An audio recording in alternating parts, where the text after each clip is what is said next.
We're going to make a start with object-oriented programming here. Again, we're going to be using Microsoft Visual Studio. We're going to be using the Visual Studio Community Edition 2013.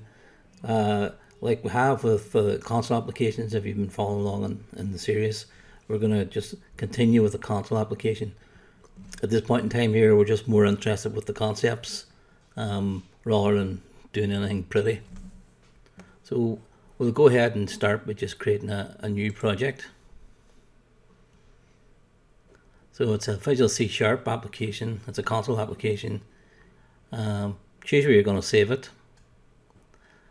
And I'm going to call this one here Boxes. I'll keep the solution name the same. So I now have a solution and a project called Boxes.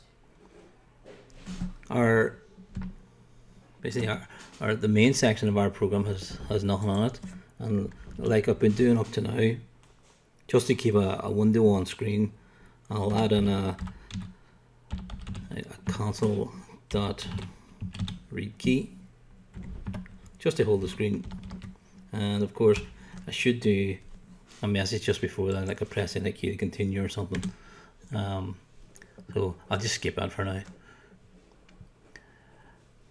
So we're looking at object-oriented programming. So the first thing we want to do basically is create our class that's going to be our object. Before I do that, if you're new to object-oriented programming, you could essentially compare it to like the blueprints or the plans for something. So if you were to consider the plans for a house, so you would have all the dimensions and everything goes in the house, the number of windows, doors, etc., etc. And from those plans you could build as many houses as you want, and each of those houses would be a new instance of the houses in those plans. The plans themselves will probably contain things like door color, type of kitchen, type of floor, etc. And you could look at those as being the individual properties, right, of that house, of those plans, or of that object. For this here example, I'm going to create a box class. So it's just something that describes what a box is. I'm going to keep it fairly simple. We'll have the box's length, its breadth, and its height. We'll be able to work out the box's volume and simple things like that. And then we'll create a couple of different instances of a box. There's an example that's used in a lot of books where a matchbox and a cigar box are compared. So I'll do something similar to that example. So we have our main program here now, and I want to add a new class. So if I look under the solution and right click on the project name Boxes, go down to add, and as I can see it's just slightly off the screen on yours here. I'm going to choose class from the menu. It pops up. I can go with the defaults here now, and for the name I'm going to call it box and click add.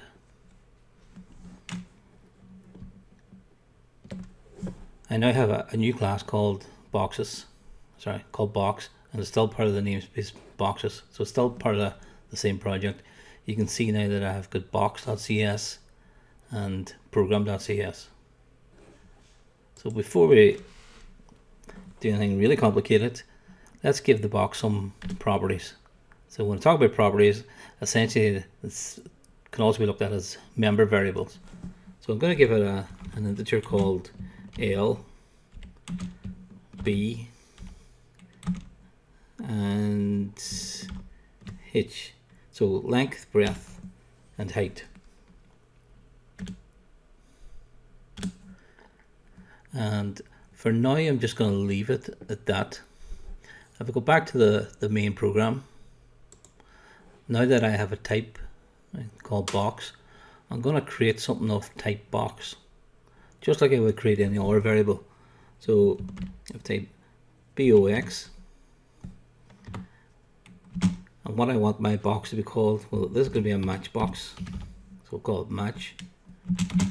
And because it's going to be a new instance of an object, we need to use the new keyword. And what type is it? Well, it's a box, bracket, semicolon. That there has now created us a new instance of a box, and in our case the box is going to be called match. So let's say we wanted to make a change or read a value from something that's in a match box, in other words in the box class. Well, we can, if we look back, we can see that we have three properties, L, B and H. I'll just create another one, and I'll call it test, just so we can see it. So if I go back to the main program, let's say I wanted to print out the value of test. Well, I could do console dot write, and so I'm not going to get too fancy here. I'm just going to display whatever's in match.test. So if I type in match followed by the full stop to see what options I have, you can see the test is not an option. Neither is the L, B or the H. Why are they not options? Well, because back in our class itself, by default, these are all private variables.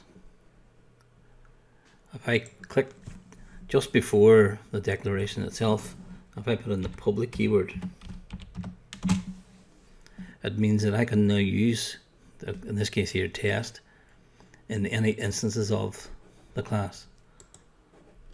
So I could now go to match, and when I press the dot to give me the list of what I can choose, I can choose to display whatever the contents of test are.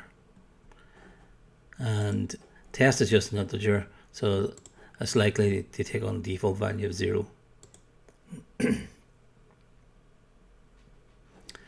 And move it over a bit. There we have a 0 just at the top of the screen here.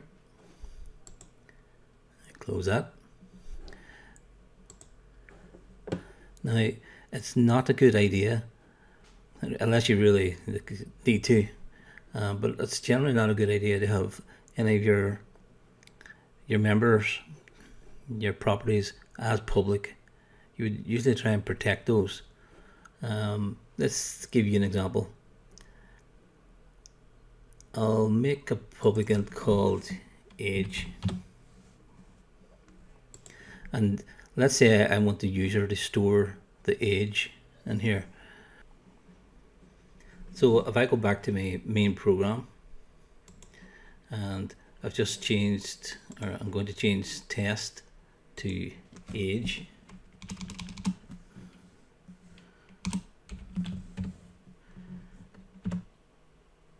Okay, so again, if I display that, it's at the moment it's just going to be 0 because I haven't put anything into it. But because I've created a match here, I could say, or ask a user to enter a value. So I could say, let's say match dot age is equal to, let's say, 55. And I run that. By the time I just display the results, right, it's 55. So now 55 is now stored in there, and we'll close that. But what that means is, let's say a user's reading that in, there's nothing to stop me putting in, let's say, 550. So a ridiculous value for someone's age. So I would want to protect that variable. So what I could do, if I go back to the box class, and remember this is just a silly example, but just to show you, if I go back to box class, take off public from age, so that it can't be accessed now directly, right, from outside of the class itself. But what I can do in the class, I could create a public method, and the method is essentially a function. Terminology changes slightly whenever we're talking about classes and objects. So what I'm going to do, I'm going to change the value of age through this function, or through this method, I'm going to be accepting an integer. So the public int, and I'll call it set age. Okay, actually I'm not returning anything, so I'll just be a void.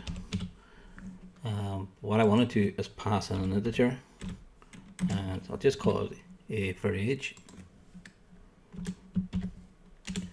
And inside here, I'll say age is equal to whatever value a has. Now go back to the main program now. I can't say match.age equals 550, but I can do match dot set age, and because it's a method, we need the brackets, and inside the brackets I'm going to pass in a value. So let's say 45. So that will pass 45 into set age. Age is assigned the value of a. So in effect, we've changed the value of age in a sort of roundabout kind of a way by using a public method rather than directly through this. Before we do anything else, I want to be able to print out age, but I don't have access to it because it's a private variable. So again, I would need a method that would allow me to view whatever value age currently has. Again, it must be public, and this one will return a value. It's going to return an int. We'll call it get age. We don't need any arguments this time, and all we're going to do is return. We have to return an integer because the return type is integer, and we're going to return age, which obviously is an integer.